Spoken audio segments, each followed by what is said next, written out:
Carmen, c'est une équipe de mathématiciens appliqués et donc nous faisons de la modélisation et du calcul scientifique, c'est-à-dire des outils numériques à usage de médecins et d'expérimentateurs. Et pour ça, on travaille dans un institut hospitalo-universitaire, avec des médecins cardiologues et avec des physiologistes et des biologistes.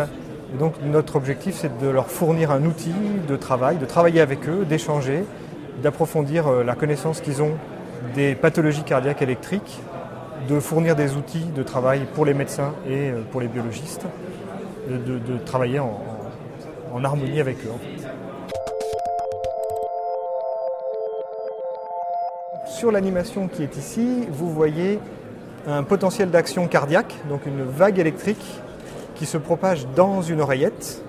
Et ici, c'est une oreillette pathologique, c'est-à-dire que vous allez voir à un moment donné un rotor, ce que les médecins appellent un rotor, qui est une onde en forme de spirale, qui se propage dans l'oreillette et qui est à l'origine des tachycardies auriculaires ou même de fibrillation auriculaire.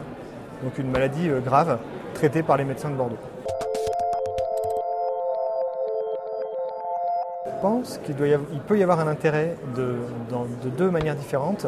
D'abord parce qu'avec nos modèles, on va être à même de fournir ou d'améliorer des procédés d'imagerie fonctionnelle ou de traitement des données électriques, des données fonctionnelles du cœur. Donc ça a un intérêt pour l'industrie des signaux électriques cardiaques. Et puis